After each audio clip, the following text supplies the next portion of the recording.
We will catch up with you a little later this morning on it. But also this morning, the Joint Economic Committee is going to be holding a hearing on the fiscal cliff. Can Congress rise above the partisan politics and come up with a compromise before this looming deadline later this month? JEC Chairman and Senator from Pennsylvania, Robert Casey, and JEC Vice Chairman and Congressman from Texas, Kevin Brady, both join us this morning. And gentlemen, thank you for being here. Obviously, you have a lot of things that are happening behind the scenes. And Senator Casey, I'd like to start with you. I know that you have said that what we're watching right now is a lot of drama, and it's probably taking our eye off the ball in terms of what's really happening. Can you tell us if there's actually progress that's being made behind the scenes? Well, I think there's a little bit too much attention paid to the back and forth every day. There's still a long way to go here, and frankly, a good bit of time to do it in.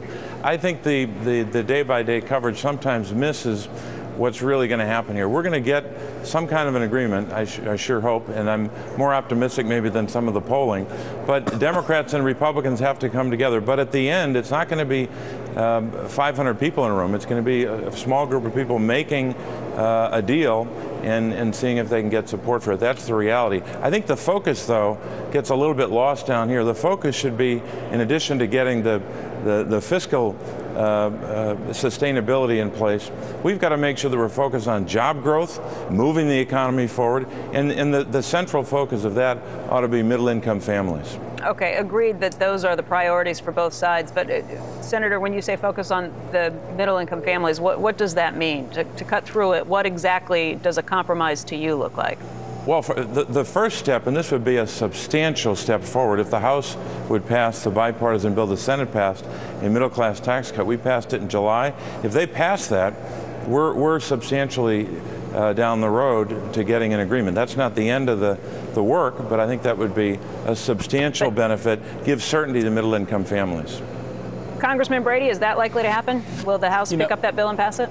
Well, I have to tell you that I think the Senate yesterday was offered the chance to vote on the president's own tax and fiscal cliff proposal.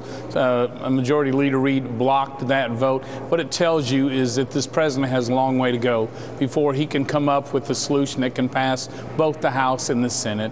I worry that he's already decided to take us off this fiscal cliff, to blame Republicans. It might be a short-term political victory, but it's terrible for the economy. I just think that's the wrong way to go. All right, Senator Casey, you heard what Congressman Brady just said. You guys are lobbing back and forth at each other, these bills that obviously neither one of the Senate or the House is going to pass the other's bill. I don't think that's realistic. I don't think it makes sense to lay out some sort of idea that that's the way we're getting there. Senator, when you hear what Congressman Brady's saying, again, what do you think is the realistic way to actually find some sort of an agreement? And can you two, as the chair and vice chair of the JEC, can you two find any sort of consensus? I think we can help on that. Kevin's a good friend, and he's a great vice chair of our committee. We work well together, and I think that kind of mutual respect is part of this. Look, I think there's too much coverage of the personalities of the president and the speaker and all that. That really doesn't matter. I think the key thing here is let's focus on priorities like growing the economy, focus on getting an agreement. We may not get all this done by the end of the year, but I think we can move forward. What do the nuts and bolts look like? We know what the two proposals are in terms of 1.6 trillion in tax increases or 800 billion in tax increases. Do you find common ground at 1.2 billion? Well, I'm not sure that. Trillion?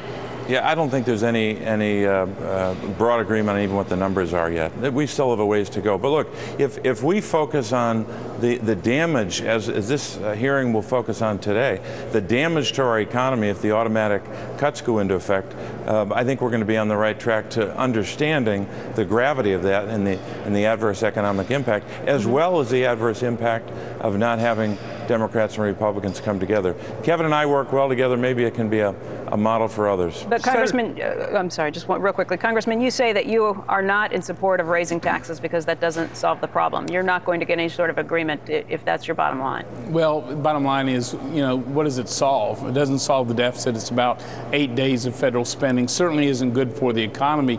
I think the question is, Senator Casey made this point. It isn't exactly the number. It's how we get to that new revenue. We really believe that the key is to fix this broken tax code, to generate a stronger economy and the revenue that comes with it, in addition to authentic spending discipline, and we need to find a bipartisan solution to save Social Security and Medicare. I think Chairman Casey and I could work that out. We've got a long way to go. Senator and Congressman, You've emphasized the importance of middle-income families and supporting job creation. One thing that Congress will have to decide here is the future of the payroll tax cut, which many of us believe has been an important support for economic growth over the last couple of years. Where do the two of you stand on continuing the payroll tax cut?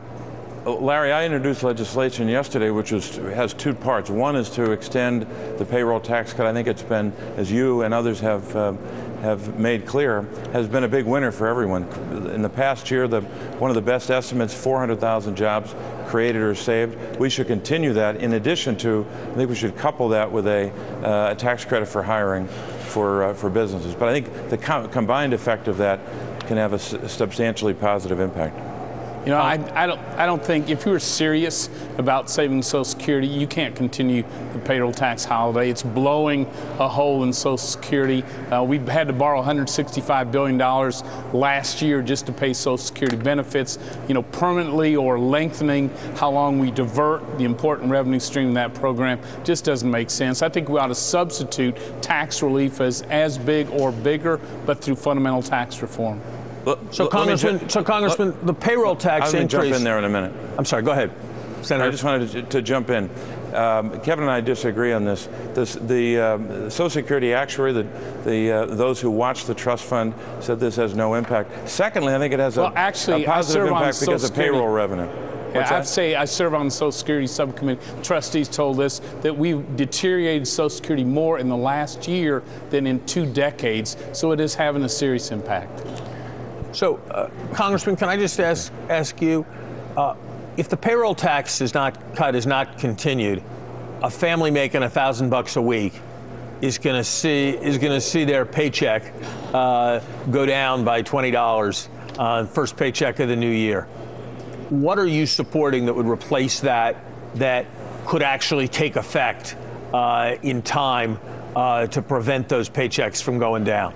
You know, I would suggest either a refundable tax credit, a refund itself, or more importantly, fundamental tax reform. But the question is, does anyone really believe extending that payroll tax holiday is good policy for Social Security and good to make that program sustainable? Answer is no. Gentlemen, we're going to leave it on that note, but Senator Casey, Congressman Brady, we appreciate your time today, and we appreciate the work that you're doing in Washington. Thank you. Coming up, thanks so much. Coming up, more from our guest host, former